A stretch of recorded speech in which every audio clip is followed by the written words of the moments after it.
Hi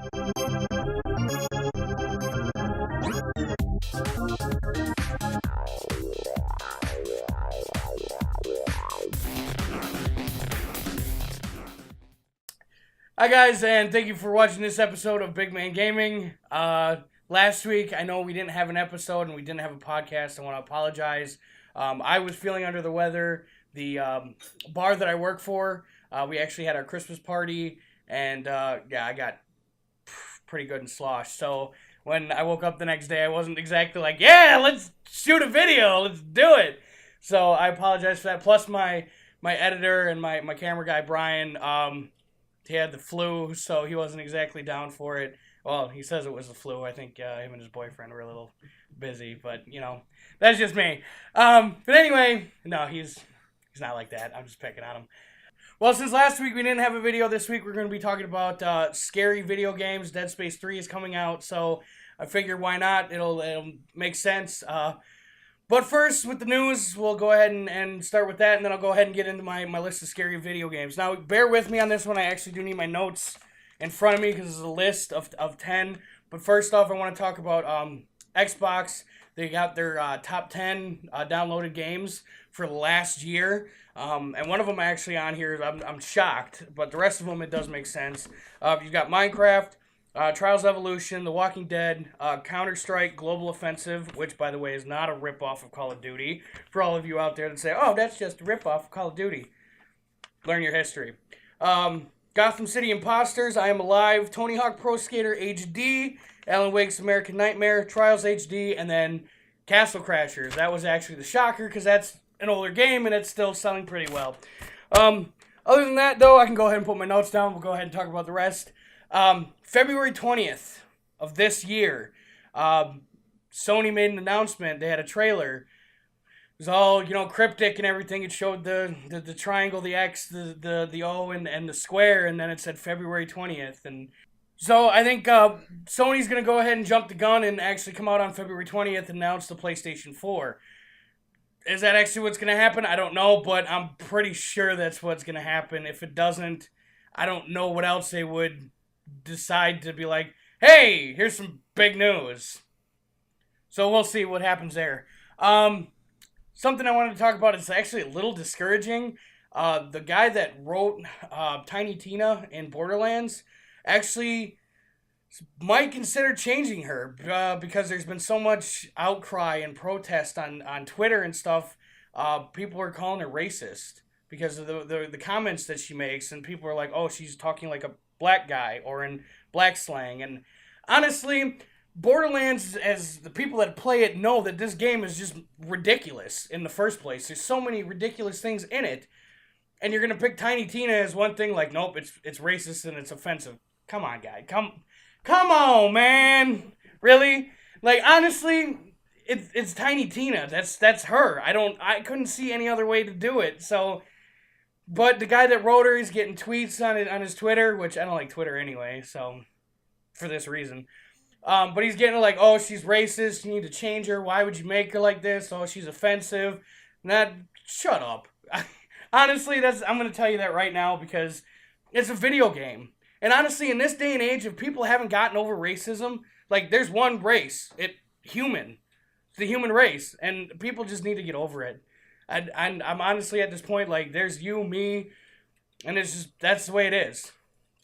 So anyway, I find it a little bit disturbing because we're in this day and age of video games where people are like, wah, I want my video game my way, wah. Shut up. Grow up in an age where your video games, half the time, didn't even work when they get launched. Look at the NES. Anyway, next thing, since we're talking about Dead Space, the DLCs have already been kind of announced. There's day one DLC, and there's going to be microtransactions, as we all know, EA. Well, yay. Online pass, all that good stuff. But they just decided to talk about top secret, quote-unquote, DLC that's supposed to actually be really scary, and it's supposed to really freak with your mind and all this, which is kind of good news because there's a lot of people that played the demo and they're like, it's not scary, it's the open world, and you're not inside a scary hallway, and it's not dark. Meh.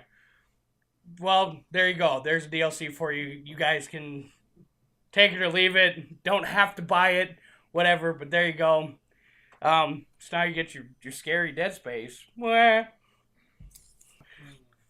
All right. Also, GTA 5 has been delayed. It got pushed back till September. I know that disappointed a lot of fans because they're like, yeah, we get a summer release, and well, now it's back in September, so you have to wait a little bit longer. But I know that Rockstar was like, it's worth the wait. So it's GTA, guys. I mean, when have you guys not had a problem, waiting for GTA? I mean, look at Vice City, amazing game. San Andreas, it's a good game. Wasn't I liked Vice City better, but it was still a good game.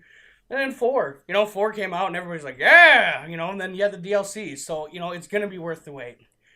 One that actually shocked me was Mass Effect might have. This is a rumor. I'm not sure on this one, but Mass Effect might have another DLC coming. Which a lot of people know already that they've had a lot of multiplayer ones that were free, and then we've had some of the story ones.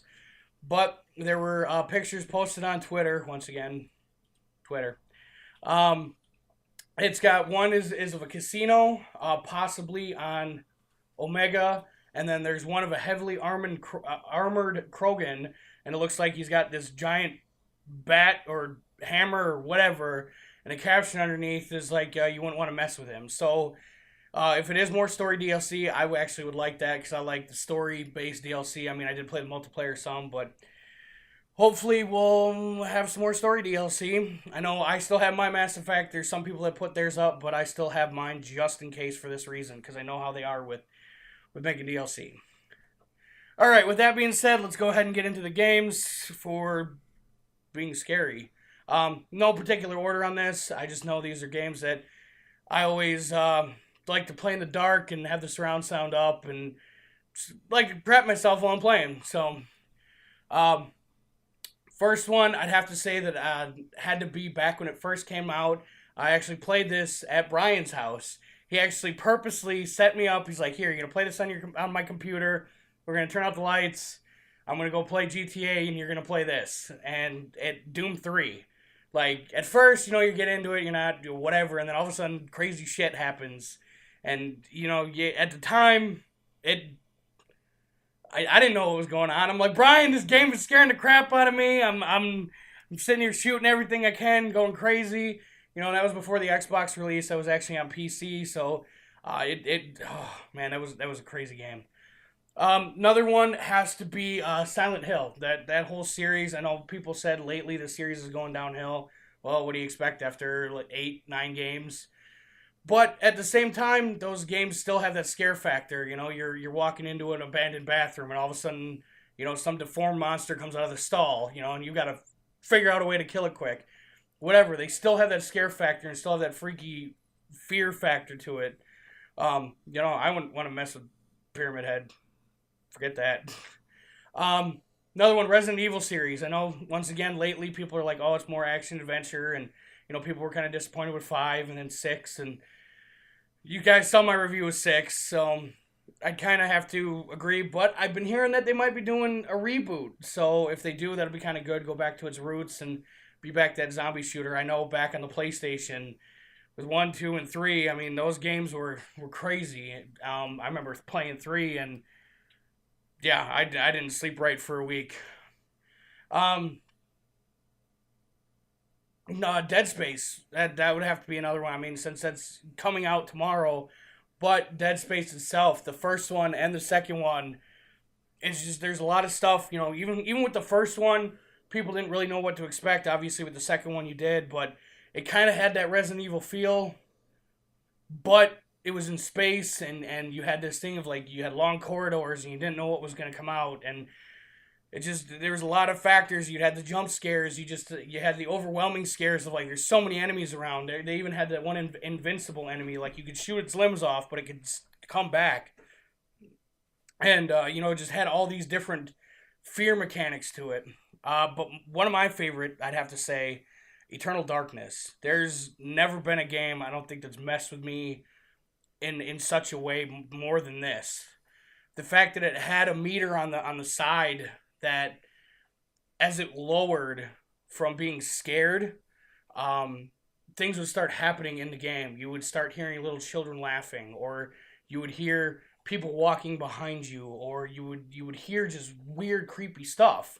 But then on top of that, the system would screw with your TV. You would actually be walking down a hall, and all of a sudden your controller would give you an error message, and your controller would stop working, or the screen would turn upside down. There was even, they had a mock blue screen of death from the PC. You know, you would be playing, and all of a sudden, bam, there it was. It would change the channel on you. It would even turn your TV off. You know, so that I've never had a game other than that do that. So that one definitely is just like one of those where you're playing the game and then you don't know what's gonna happen because you don't know what this game is capable of doing. So with Dead Space 3 coming out, I hope you guys get a chance to pick it up and play it. I know, like I said earlier, there's a lot of people playing the demo and they're like, it's not scary anymore because they're drop in and drop out co-op and it's in the snow and it's open world. It's still going to be a good game. It's still going to be a shooter, and there's plenty of spaces, in the demo you're out in the snow. But there's plenty of spaces where you're not. You're in corridors, you're by yourself, or even if you do have a co-op partner, you know, and you don't even have to play co-op, so that's another thing too. People are like, well, it's co-op. You don't have to. But there's going to be plenty of spaces and places where you're going to get freaked out. I mean, I've seen some of the behind-the-scenes stuff, and it looks creepy as it is. So I hope you guys enjoy it. And actually, I want to make a real quick announcement before we wrap up. The next Bigman audio podcast, I would appreciate if you guys listen to it. Gonna talk to me and Brian are gonna have some things that we're gonna be announcing. We actually talked earlier tonight, and we kind of want to announce a little bit about what's gonna maybe be happening in the future. So if you can check that out, we'll put the link for it down here, and I'll go ahead and put it in the description box. But other than that, hopefully I'll see you guys next week, and enjoy Dead Space.